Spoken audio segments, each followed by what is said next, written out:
안녕하세요. 토요미스테리 디바제시카입니다. 여러분의 구독은 저에게 큰 힘이 됩니다. 영국 런던의 햄스터드에 있는 켄우드 하우스라는 곳이 있습니다. 이곳은 17세기에 지어진 아주 고풍스럽고 호화로운 저택이죠. 1925년에 맥주 회사 기네스의 회장인 에드워드 기네스가 이곳을 사들였던 곳으로 이름이 알려져 있는데요.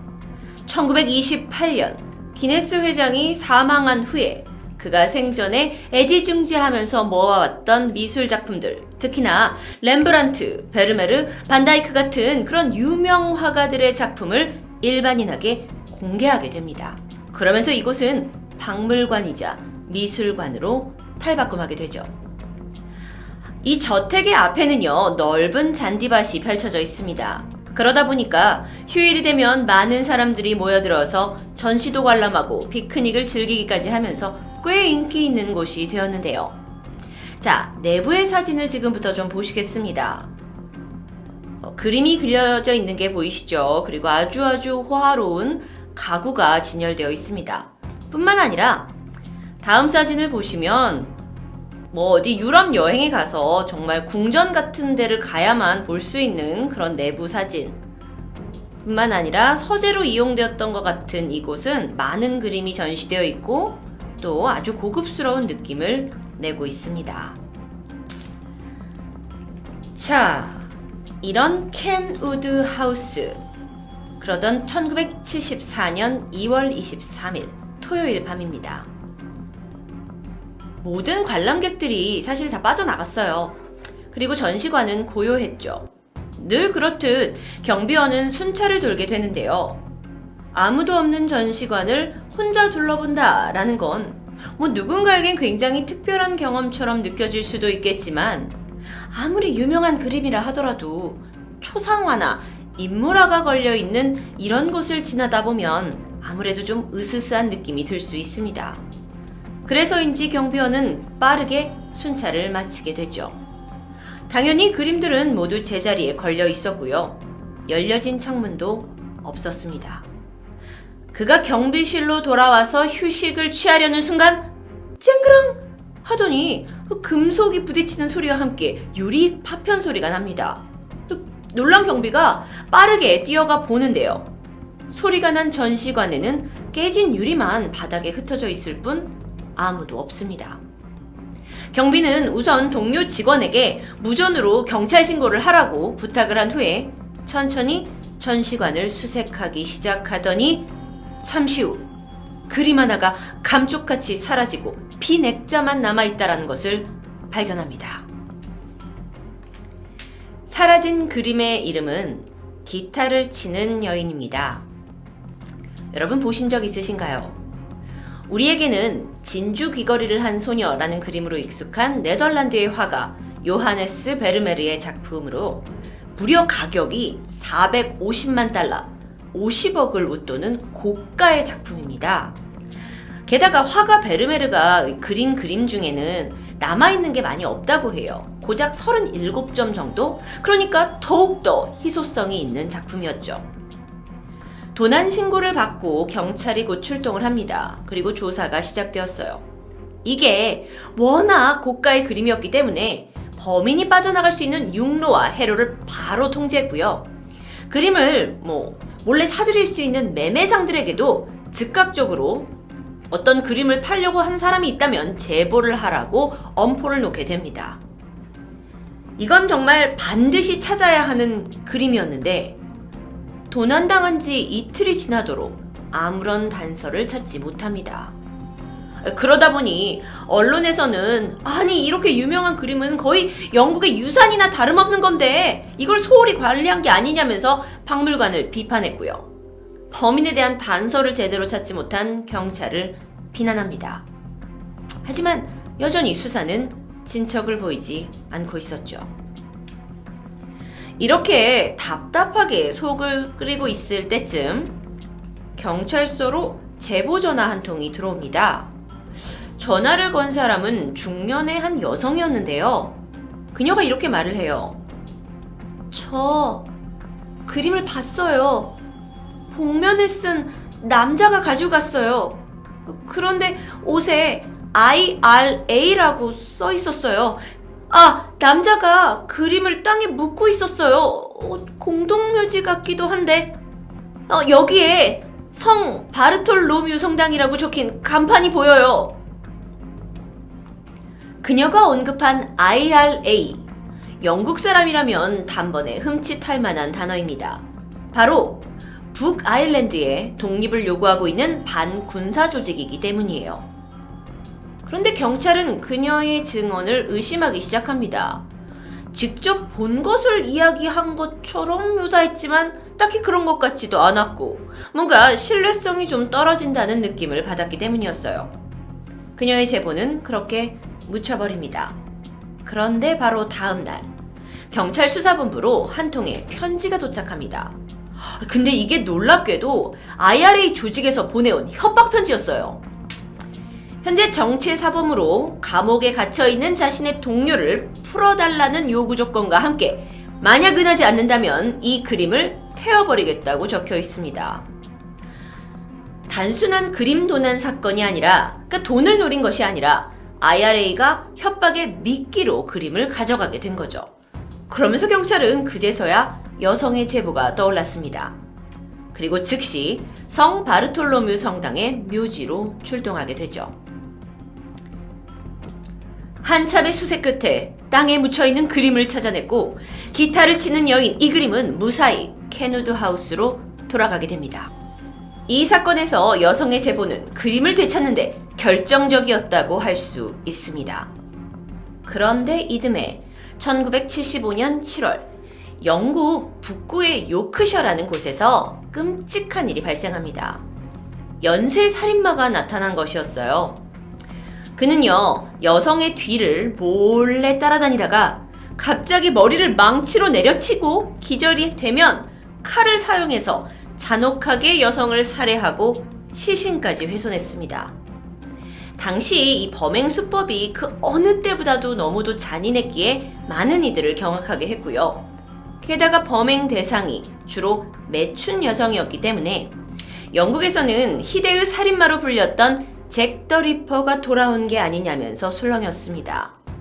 근데 그의 꼬리가 그렇게 쉽게 잡히지 않았어요. 무려 5년간 20명의 여성들을 공격했고 그중 12명은 안타깝게 살해당하고 말았습니다. 이렇게 이어지는 연쇄살인에 사람들은 그를 무서워하면서 요크셔 리퍼라고 부르기 시작했죠. 근데 문제는요, 경찰에서 이렇게 5년 동안 이어지고 있는 연쇄살인에 대해서 어떠한 의미 있는 단서도 목격자도 찾지 못한 채 그냥 제자리 걸음만 하고 있다는 것이었어요. 그러니까 시민들은 불안에 떨어야 했고요. 또 언제 이 범인이 나타날지 몰랐기 때문에 경찰도 계속 경계하고 있어야 했고요. 그런데 어느 날입니다. 수사본부로 또 한 번 전화 한 통이 걸려옵니다. 잘 들으셔야 돼요. 3달 후인 11월 17일 웨스트 요크셔에서 끔찍한 일이 벌어질 거예요. 피해자 이니셜이 JH예요.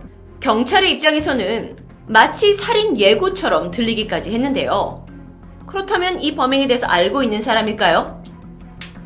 경찰은 장난 전화라고 여겼습니다. 그리고 매몰차게 끊어버렸죠. 그런데 정확하게 3달 후 웨스트 요크셔의 어느 가정집에서 13번째 피해자가 발생합니다. 20살의 여성 제클린 힐. 제클린 힐. 앞에 J, 뒤에 H. 경찰은 그제서야 3달 전에 전화를 했던 한 여성의 제보가 다시 떠오르게 됩니다. 그리고 나서 다시 며칠이 지났어요. 경찰서로 그녀가 전화를 걸어왔습니다. 제가 범인을 알고 있어요. 그의 이름은 피터예요. 그리고 그는 C로 시작하는 회사에서 트럭 운전을 하고 있어요. 이번에는 경찰이 그녀의 말을 믿었을까요? 수사는 2개월 남짓 계속됩니다. 그리고 1981년 1월 2일 드디어 이 요크셔 리퍼라고 불렸던 연쇄 살인범이 검거됩니다. 그의 이름은 피터 서트클리프. 직업은 클락 트랜스포트라는 운송회사에서 일하는 트럭 운전사였습니다. 한 번도 아닌 3번씩이나 의문의 제보를 했던 이 여성은 도대체 누구일까요? 목격자일까요? 그게 아니라면 도대체 어떻게 범인을 알 수 있었을까요? 그녀의 이름은 넬라 존스입니다. 런던 동부에 거주하고 있는 40세의 중년 여성인데요. 처음 그녀가 도난 사건과 관련된 제보를 했을 때 경찰이 그의 말을 쉽사리 믿지 않았던 이유가 있습니다. 그녀가 그림 도난에 대해서 설명을 하면서 자신이 훔쳐간 도둑의 환영을 보았다면서 전화를 걸었기 때문이었어요. 넬라 존스, 그녀는 사이코메트리라고 불리면서 다른 사람과는 다른 좀 특이한 능력이 있는 사람이었습니다. 그녀는 자신이 사건을 직접 목격하지 않더라도 사건 현장을 보거나 물건을 접촉하거나 또는 연관된 무언가를 보았을 때 그 사건과 관련된 과거나 미래의 일을 환영으로 볼 수 있다고 주장했어요. 사실 이 얘기를 들으면 처음엔 모두 코웃음을 쳤죠. 하지만 이미 몇 번의 핵심적인 제보 역할을 하게 되면서 넬라 존스의 능력은 인정을 받게 됩니다. 그리고 그녀는 결국 경찰과 공조 수사를 진행하게 되죠. 그런데 여러분 생각해보세요. 일반 사람들에게 초능력 같은 걸 이용을 해서 사건을 풀어나간다? 이건 그렇게 쉽게 믿어질 수 있는 부분이 아닙니다. 그래서 이걸 대외적으로 밝힐 수가 없었어요. 그래서 그녀의 존재는 꽤 오랜 시간 동안 철저히 비밀리에 붙여지게 됩니다. 여전히 궁금합니다. 정말 그녀가 사건을 해결하는 데 큰 도움을 주었을까요? 넬라 존스는 1996년 건강상의 이유로 은퇴를 선언하게 되는데요. 이때 영국 경찰은 그녀의 오랜 노고에 감사한다라는 의미로 22년 만에 넬라의 존재를 인정하고 알리게 됩니다. 이건 영국 경찰 역사상 유례가 없는 일이었어요. 하지만요, 모든 사람이 그녀의 능력을 인정한 건 아니었습니다. 초능력과 관련된 이야기를 좋아하시는 분이라면 당연히 이분을 아실 텐데요. 그의 이름은 제임스 랜디. 초능력 사냥꾼이라고도 불리고 있습니다. 그가 넬라의 초능력이라는 것에 의문을 제기합니다. 그러더니 당신이 정말 초능력이 있다면 그걸 검증해 봅시다 라는 제안을 하게 되는데요. 넬라는 고심 끝에 이 검증에 응하게 되죠. 랜디가요, 약 6개의 무기를 준비합니다. 무기요. 그리고 그녀 앞에 내밀게 돼요. 그리고서 이 6개의 무기 중에 어떤 것이 실제 범행과 연관이 있는 건지, 그리고 이 연관된 물건이 어떠한 사연을 가지고 있는지 맞춰보라고 말합니다. 실제로 6개의 무기 중에는 단 2개만이 실제 범행과 연관이 된 것이었고요. 넬라는 무기들 앞에서 한참을 고민하게 되죠. 그리고 나서 결국 그녀는 3개의 무기를 고릅니다. 그리고 이 사건과 연관된 스토리를 이야기해 줬어요. 결과는 어땠을까요? 안타깝게도 3개의 무기 중에 오직 1개만 범행과 연관된 것이었고요. 그녀의 설명 또한 실제 사건과는 관련이 없었습니다. 랜디가 제시한 이 초능력 검증 테스트에서 그녀는 자신이 능력이 없다라는 것을 대중 앞에서 이렇게 망신을 당하게 된 거죠. 이후 넬라 존스는 더 이상 대중 앞에 서지 않았다고 합니다. 하지만 분명 그녀가 영국에서 있었던 여러 가지 살인 사건에서 핵심 제보를 한 것은 사실로 여겨지고 있습니다. 이후 그녀에 대한 평가는 여러 가지로 나뉘고 있는데요. 실제 그녀가 수사관들이나 탐정들이 하는 어떤 추리법을 이용해서 그럴듯한 추리를 한 뒤에 초능력자인 것처럼 경찰을 속인 것이다 라면서 그녀를 사기꾼이라고 부르는 사람들도 있고요. 어떤 이들은 그녀가 환영을 볼 수 있는 능력자이긴 하지만 그 능력이 항상 자기가 원하는 때 원하는 방식으로 나올 수 있는 것은 아니다 라면서 그녀를 옹호하는 사람들이 있습니다. 넬라 존스. 그녀의 능력에 대해서 우리가 더 이상 판단할 수는 없습니다. 하지만 억울한 죽음을 당한 피해자 가족에게 하루빨리 범인을 찾을 수 있게 조금이나마 그녀가 도움이 되었다면 초능력, 환영 이런 능력에 대해서 왈가왈부하기에 앞서 그녀에게 박수를 보내는 것이 맞지 않을까요? 토요 미스테리 디바제시카였습니다.